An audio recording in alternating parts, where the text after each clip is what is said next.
नमस्कार, आप देख रहे हैं आज तक। आपके साथ मैं हूं सईद अंसारी। आज की सबसे बड़ी खबर बिहार में नीतीश कुमार फिर से मुख्यमंत्री बनेंगे और इस वक्त जहां हम खड़े हैं इस तरह की तस्वीर होगी बिहार विधानसभा की। यानी कि ये जो हरा रंग नजर आ रहा है ये महागठबंधन का रंग है।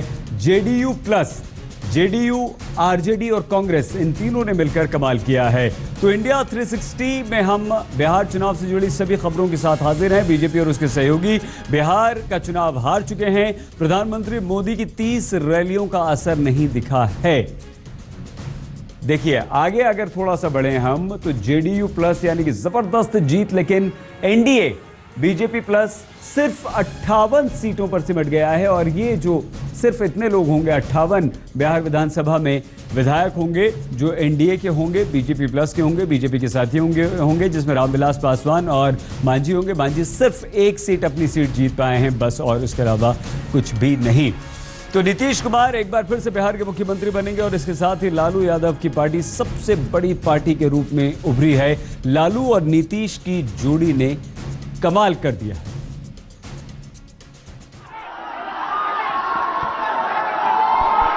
ये तस्वीरें बता रही हैं बिहार का चुनावी नतीजा। बिहार में बम्पर जीत के बाद सीएम नीतीश कुमार और आरजेडी सुप्रीमो लालू प्रसाद यादव का चेहरा खुशी से दमक रहा है और बाहर बिहार की सड़कों पर महागठबंधन के कार्यकर्ता पटाखे फोड़ रहे हैं, एक दूसरे को मिठाइयां खिला रहे हैं। जिस चुनाव को राजनीतिक विश्लेषक कांटे की टक्कर बता रहे थे उसे महागठबंधन ने बेहद ही एकतरफा तरीके से जीत लिया। तो कभी कभी जो खबरें आती थी कि बिल्कुल कांटे की टक्कर है और लोगों को लग रहा था कि ये दिस वे और दैट वे बहुत मामूली फर्क होगा, तो इन सब चीजों को नकारते हुए जनता ने डिसाइसिव मैंडेट दिया। इसे महागठबंधन की महाजीत नहीं तो और क्या कहेंगे। नीतीश लालू कांग्रेस के महागठबंधन के खाते में बिहार की 243 सीटों में 2/3 सीटें जाती दिख रही हैं। नीतीश को गद्दी से उतारकर अपना सीएम बनाने का सपना देखने वाली बीजेपी 100 का आंकड़ा तो छोड़ी, एलजेपी, एचएएम और आरएलएसपी के साथ मिलकर भी 60 से ज्यादा बढ़ती नहीं नजर आई। यानी कुल मिलाकर बीजेपी की अगुवाई वाला एनडीए चारों खाने चित्ते हो गया। आरजेडी सुप्रीमो लालू प्रसाद के शब्दों में कहें तो बिहार में बीजेपी का सुपड़ा साफ हो गया। महागठबंधन का जो ग्रेट विक्ट्री दिया है बिहार की जनता ने, गरीबों ने, पिछड़ों ने, दलितों ने, अकलियत के लोगों ने और उच्च जात के भाइयों ने भी गरीब लोगों ने दिया। इसके लिए हम दोनों भाई आभार व्यक्त करते हैं और भाजपा का बिहार की महान जनता ने, भाजपा का बिहार की जनता ने सुफरा साफ कर दिया। रुझान साफ होते होते पटना की सड़कों पर महाजीत के पोस्टर टंग गए। सड़कों पर नजारा बदल गया। जहां जश्न था वहां सन्नाटा पसर गया और जहां सन्नाटा था वहां खुशियां चहक रही थी। यकीनन बिहार में एक तरह से महागठबंधन की आंधी ही थी जिसे चुनाव विश्लेषक पढ़ने में नाकाम रहे। इस आंधी में एनडीए के कई स्टार नेता बुरी तरह परास्त हुए। बिहार के जनादेश को बहुत ही विनम्रता से स्वीकार करते हैं। हम जनता के आदेश का सम्मान करते हैं। हमारे प्रधानमंत्री जी ने और हमारे राष्ट्रीय अध्यक्ष जी ने बधाई दी है। हम सभी नीतीश कुमार जी को, लालू प्रसाद जी को बधाई देते हैं। बिहार के नतीजे के कई संकेत निकाले जा रहे हैं। नीतीश कुमार और लालू के गठबंधन ने वोटों का अपराजय समीकरण तैयार कर लिया। नीतीश लालू के खिलाफ बीजेपी के नकारात्मक प्रचार को जनता ने ठुकरा दिया। चुनाव प्रचार के विकास के मुद्दे की जगह बीफ विवाद पर केंद्रित करना बीजेपी के लिए रास नहीं आया। संघ प्रमुख का आरक्षण वाले बयान को भी बीजेपी के खिलाफ बताया जा रहा है। बीजेपी का अंदरूनी घमासान और स्थानीय नेताओं की नाराजगी भी एनडीए के हार की वजह बताई जा रही है। सुजीत कुमार झा और कुमार अभिषेक के साथ आज तक ब्यूरो। बिहार विधानसभा की तस्वीर बिल्कुल इस तरह की दिखेगी जिस तरह से हम अभी बिहार विधानसभा की तस्वीर के साथ हैं। 178 यानी कि ज्यादातर जो नजर आएंगे वो जेडीयू, आरजेडी और कांग्रेस के विधायक नजर आएंगे। सिमट गई है बीजेपी एनडीए यानी कि बीजेपी और साथ ही रामविलास पासवान, मांझी, कुशवाहा 59 पर अन्य मायने नहीं रखते हैं क्योंकि सीधे सीधे यहां पर गठबंधन को बहुमत मिल चुका है। और जीत के बाद हमारे संवाददाता सुजीत कुमार झा ने लालू प्रसाद यादव से खास बातचीत की है। महागठबंधन को महाजीत मिली है और हमारे साथ आरजेडी अध्यक्ष लालू प्रसाद यादव जी हैं। बताइए, इतनी बड़ी जीत की उम्मीद? आज तक को मैं बधाई धन्यवाद देता हूं कि आप लोगों ने कवर किया और आप लोग फेर रहे और इतना शानदार विक्ट्री हुई है। ये मैंडेट है दिल्ली के सरकार, दिल्ली का मतलब सेंट्रल गवर्नमेंट के खिलाफ में। बिहार के पिछड़े वर्गों के लोगों ने, अल्पसंख्यक समाज, दलित, महादलित और अपर कास्ट के गरीब लोगों ने भी इतना बड़ा जबरदस्त मतलब समर्थन दिया है कि भाजपा का सुफरा साफ हो गया। अब दिल्ली पर हमारा चढ़ाई। तो ये कहा जा रहा है जंगल राज को लेकर थोड़ा संशय की स्थिति में, ऐसा क्या है? आप देखो ना, ये जो इनको जो संसद सा बता दिया बिहारी लोग कि हम लोग को जंगली बोलता है लोग। अच्छा, बेटे आपके दोनों जीते हैं, दोनों आपके बेटे जीते हैं, क्या आपका बहुत रोल क्या है? बहुत खुश है। चलिए रोल क्या है? नहीं, अब यहाँ छोड़िए, तो ये तो लालू प्रसाद यादव जो जीत से बहुत खुश हैं और उनका कहना है कि जंगल राज जो बिहारियों को कहा जाता था और उसके जवाब में जनता ने इतना भारी मतों से उन्हें जिताया है। सुजीत कुमार झा, पटना, आज तक। जब जीत बोलती है तो दूसरी सारी बातें गौण हो जाती हैं। बिहार में भी वही हुआ है। लालू और नीतीश का डंका बज रहा है। इस रिपोर्ट में हम आपको दिखाएंगे जीत के बाद लालू नीतीश की बॉडी लैंग्वेज।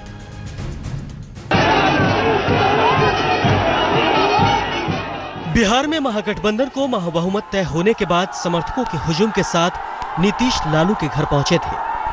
बड़े भाई और छोटे भाई गर्मजोशी से एक दूसरे से गले मिले और फिर लालू ने नीतीश के राज तिलक के अंदाज में हाथ उठा दिया।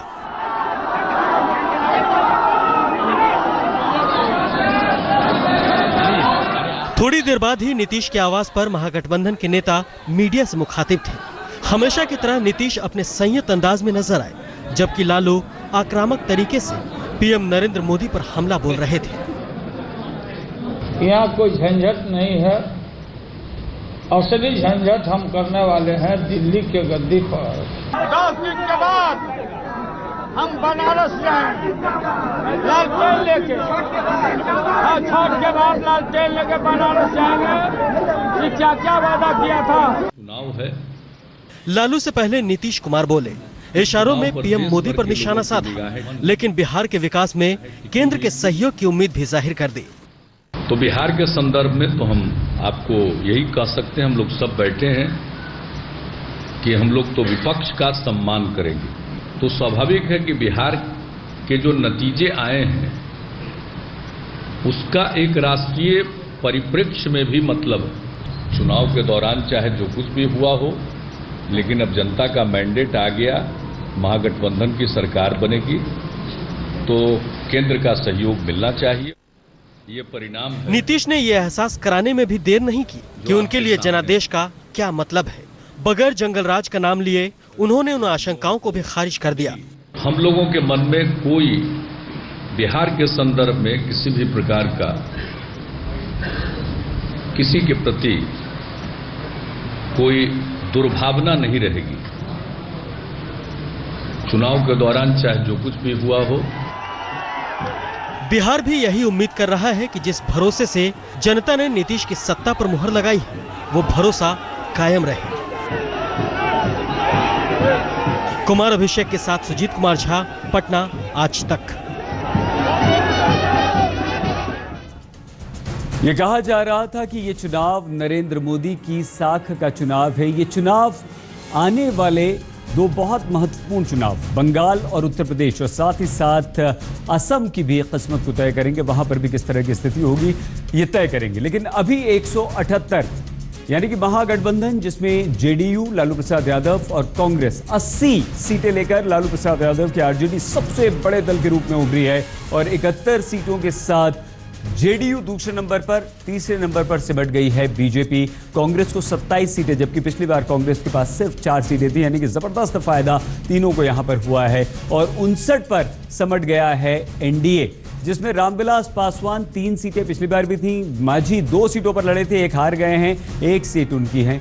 लेकिन चरणों के हिसाब से अगर हम जिक्र करें तो पहले चरण के हिसाब से देखिए 44 सीटें, जहां पहले चरण पर चुनाव हुए थे वहां पर 44 सीटों पर, यानी कि पहले चरण में भी महागठबंधन काफी आगे था। और ये दूसरा चरण है, दूसरे चरण में भी महागठबंधन को काफी फायदा हुआ। महागठबंधन ने जबरदस्त जीत हासिल की और 23 सीटों पर उन्होंने जीत हासिल की, जबकि 9 पर सिमट गया एक बार फिर से एनडीए गठबंधन, बीजेपी और उसके सहयोगी दल। ये 2 चरणों की बात कही। तीसरे चरण की तरफ अगर रुख करें और देखें तो वहां भी यानी कि हर चरण में महागठबंधन हमेशा से आगे रहा।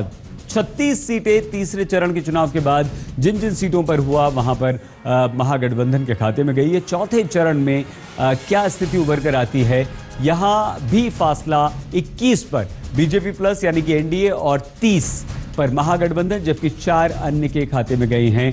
चौथे चरण में भी महागठबंधन आगे रहा, यानी कि चारों चरणों में जो चुनाव हुए उसमें आगे रहा, बल्कि 5वें में। और ये एक बड़ा फासला हुआ 5वें चरण में, यानी कि 45 सीटें महागठबंधन, 11 पर सिमट गई बीजेपी और उसके सहयोगी दल, और 1 को अन्य पर यहां कामयाबी हासिल हुई है। बीजेपी सांसद और अभिनेता शत्रुघ्न सिन्हा ने सीधे हार के लिए प्रधानमंत्री नरेंद्र मोदी पर निशाना साधा है और यह कहा है कि अगर जीत का श्रेय कैप्टन को मिलता है तो हार की जिम्मेदारी भी कैप्टन यानी कि नरेंद्र मोदी की ही होगी। हमारे साथ है शत्रुघ्न सिन्हा, बीजेपी के वरिष्ठ नेता, और कई दिनों से कुछ हद तक टीज शत्रुघ्न जी आप दिखा रहे थे, लेकिन आपने कहा था कम से कम इंतजार किया जाए काउंटिंग तक का। बहुत बुरी हार हुई है बीजेपी की। हाँ, उसमें तो दो राय नहीं है।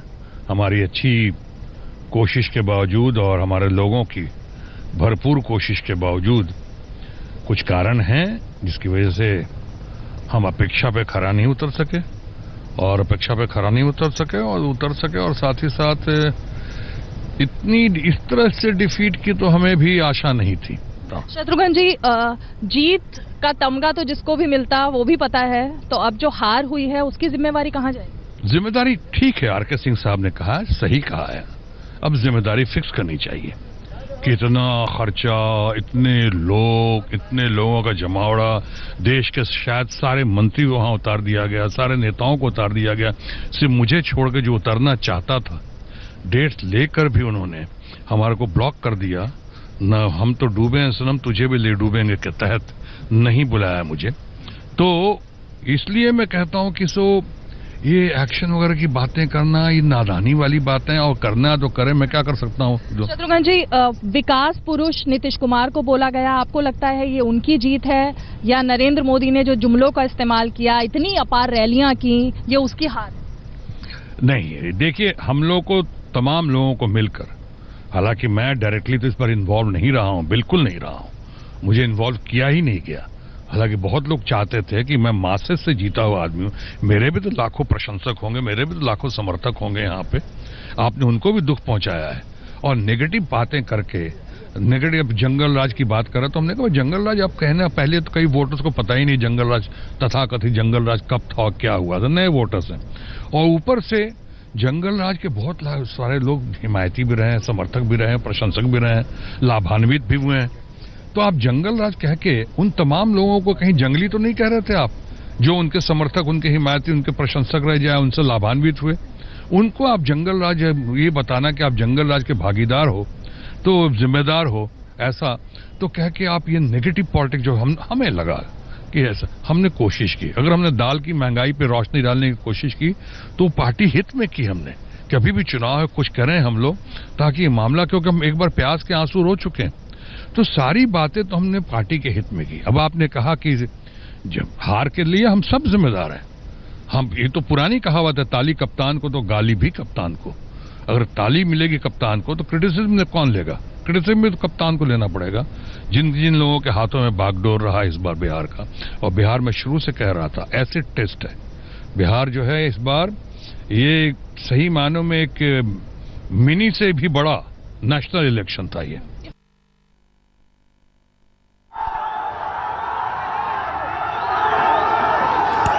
और जीत के बाद ये तस्वीर उभर कर आई है। लालू प्रसाद यादव ने इसे दो भाइयों की जीत बताया है और दोनों ने, नीतीश और लालू ने, बिहार की जनता को धन्यवाद कहा, उनका शुक्रिया अदा किया। बड़ी जीत के लिए दोनों गले मिले। लालू प्रसाद यादव सबसे बड़ी पार्टी के रूप में उभरे, जेडीयू दूसरे नंबर की पार्टी बनी, बीजेपी तीसरे नंबर की पार्टी बनी।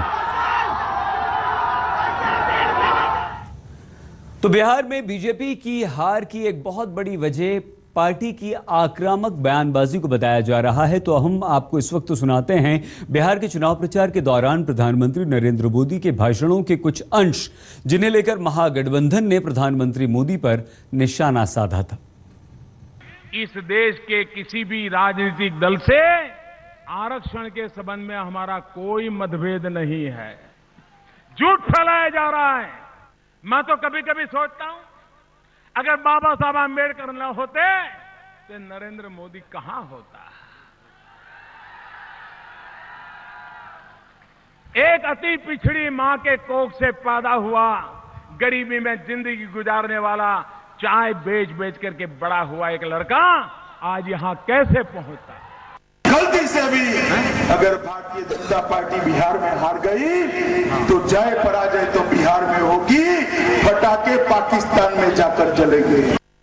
एक महादलित की तो सारी की सारी पूंजी, सारा पुण्य खींच करके ले लिया। भाइयों बहनों, तब मुझे लगा कि शायद डीएनए में। तो बिहार में महागठबंधन को प्रचंड बहुमत मिला। लालू प्रसाद यादव की पार्टी आरजेडी बिहार विधानसभा चुनाव में नंबर 1 पार्टी बन गई। जश्न मनाने का मौका महागठबंधन को मिला। नीतीश लालू के नारे से राजधानी पटना गूंज उठी। कार्यकर्ताओं ने जमकर जश्न मनाया।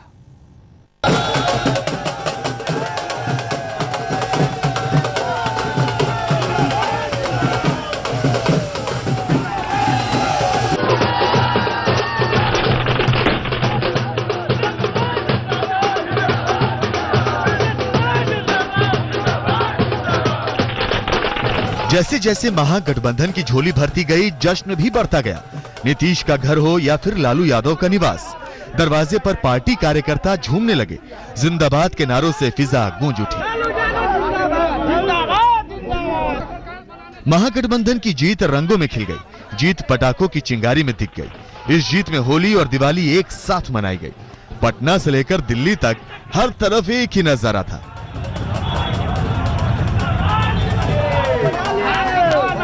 मिठाइयां इतनी बटी कि क्या कहने। लालू के घर तो खुशी का ठिकाना ही नहीं था। नतीजे और रुझानों ने लालू की पार्टी को बिहार में नंबर 1 बनाया है। 2010 के चुनाव के बाद आरजेडी की सियासी सेहत सुधरी है। जाहिर है जश्न तो मनेगा। मुख्यमंत्री का निवास भी गुलजार था। नीतीश से मिलने वालों का तांता लग गया। यहां भी खूब जश्न मना। पटाखे, रंगों का मिलन देखने लायक था। जेडीयू और आरजेडी के दफ्तर में भी कार्यकर्ता जश्न मनाते रहे। मिठाइयां, ढोल नगाड़े, पटाखों ने खूब समा बांधा।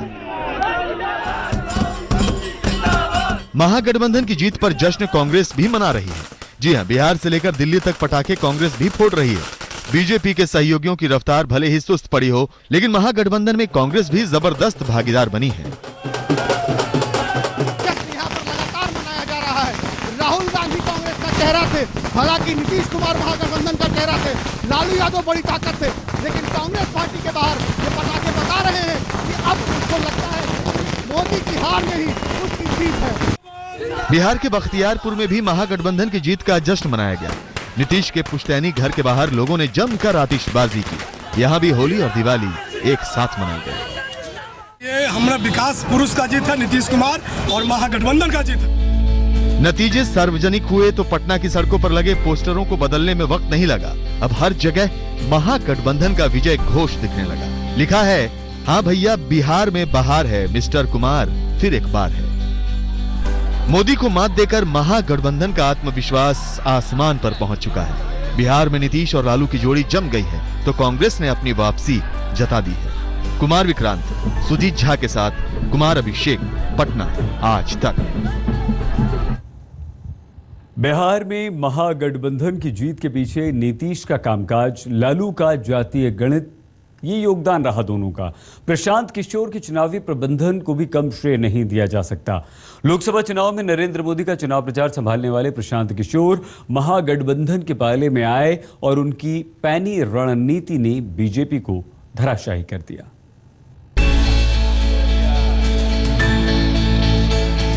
बिहार के जनादेश की शक्ल जैसे ही साफ हुई, नीतीश के बंगले के अंदर से आने वाली पहली तस्वीर उस शख्स की थी जिसे महागठबंधन की जीत का सूत्रधार माना जा रहा है। नीतीश से गर्मजोशी से मिलने वाले ये हैं प्रशांत किशोर, महागठबंधन के चुनावी प्रबंधक, जिनकी चुनावी रणनीति ने टीम मोदी की रंगत फीकी कर दी और जिनके चुनावी कौशल के लालू भी कायल हो गए।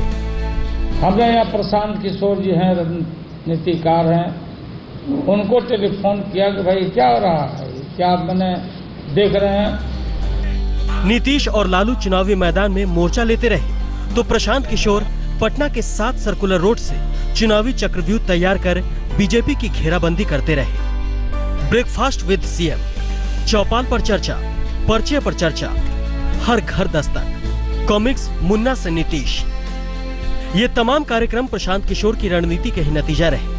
प्रधानमंत्री मोदी ने नीतीश पर डीएनए वाला बयान दिया तो उसके खिलाफ प्रशांत किशोर ने शब्द वापसी आंदोलन जैसे कार्यक्रम चलाया।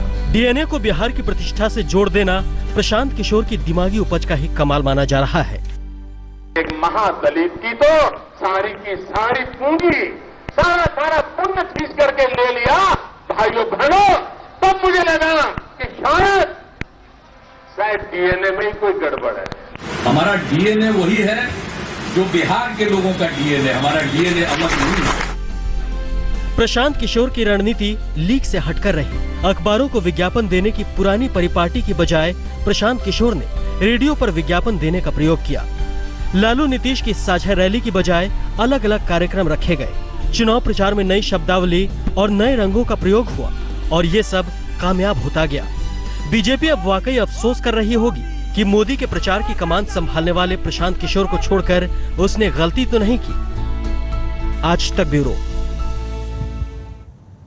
बिहार में महागठबंधन की बहार जीत के बीच कांग्रेस ने भी शानदार तरीके से वापसी की है। बिहार के नतीजे पर आज तक ने बात की कांग्रेस के नेता गुलाम नबी आजाद से। आजाद साहब, करीब 1 महीना आपने बिहार इलेक्शन को दिया और जेडीयू आरजेडी अपनी पार्टी से भी ज्यादा उनका कैंपेन आपने किया। इस जीत का श्रेय किसको देते हैं आप? इस पूरी जीत का मैं श्रेय बिहार की जनता को देता हूं और धर्मनिरपेक्षता को देता हूं, क्योंकि भारतीय जनता पार्टी ने, चाहे उसमें बीजेपी के राष्ट्रीय अध्यक्ष हों या माननीय प्रधानमंत्री हों, उन्होंने सांप्रदायिकता के जितनी नारे लगाने थे सभी सीमाएं उन्होंने पार कर दी थी। उन्होंने तो बाकी सब नॉन बीजेपी वालों को तो पाकिस्तानी भी बना दिया था। तो इसीलिए मैं बिहार की जनता को बधाई देता हूं कि उन्होंने धर्मनिरपेक्षता को जिताया और सांप्रदायिकता को हरा दिया। नीतीश कुमार के कामकाज का भी परफॉर्मेंस के ऊपर भी वोट मांगे जा रहे थे। उधर मोदी अपनी परफॉर्मेंस और मोदी के नाम को लेकर चल रही थी। नीतीश वर्सेस मोदी एक तरह से तय चुनाव। देखिए, भारतीय जनता पार्टी ने इस वक्त कोई चीफ मिनिस्टर प्रेजेंट नहीं किया था, कोई कैंडिडेट नहीं था। उन्होंने माननीय प्रधानमंत्री जी को ही, मोदी साहब को ही चीफ मिनिस्टर के रूप में, प्रधानमंत्री और चीफ मिनिस्टर के रूप में पेश किया था। तो ये लड़ाई सीधे प्रधानमंत्री और नीतीश कुमार जी के बीच में थी और जिसमें नीतीश कुमार जी को विजय प्राप्त हो गई। इस वक्त हमारे साथ केंद्रीय मंत्री बीजेपी के नेता प्रकाश जावड़ेकर जुड़ चुके हैं। प्रकाश जी, धन्यवाद आज तक से जुड़ने के लिए। चूक कहां हुई प्रकाश जी?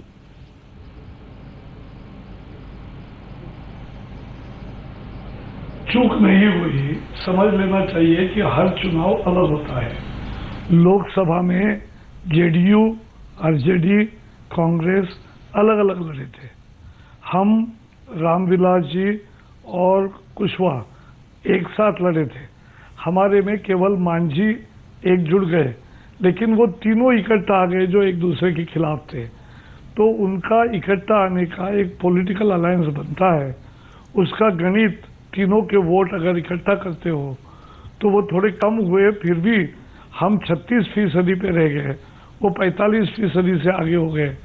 तो जीत तो उनकी होनी थी।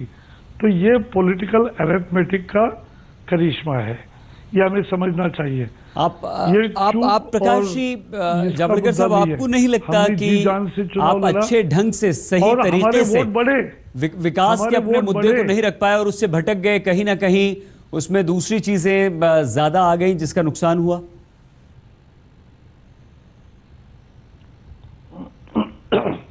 एक चीज निश्चित है कि एक दिन का जो चुनाव होता है, पहले सभी राज्य भर का चुनाव एक दिन में होता था, तो जो भी प्रचार आप 15-20 दिन करोगे फिर खत्म होता था।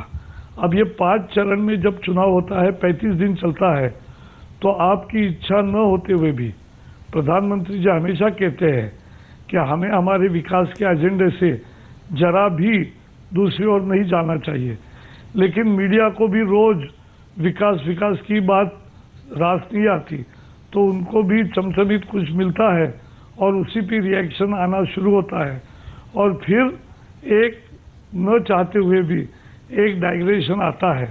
तो इसलिए हमने सारी कोशिश की और कि विकास के मुद्दे पर ही रहे, क्योंकि गरीब को आज देश में क्या हुआ, एक बड़ा बदलाव, गरीब को आकांक्षा है, एस्पिरेशन ऑफ पुअर, उसको चाहिए शिक्षा, कौशल, उसको चाहिए रोजगार, स्वाभिमान की जिंदगी, उसको चाहिए स्वास्थ्य और सुविधाएं, और उसके लिए वो वोट कर रहा है।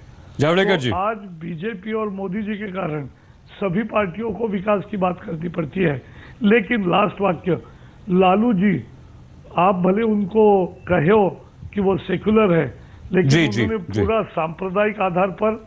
जावड़ेकर जी, थोड़ा सा समय की कमी है, हमें आपको रोकना पड़ रहा है। बहुत धन्यवाद हमसे बातचीत करने के लिए।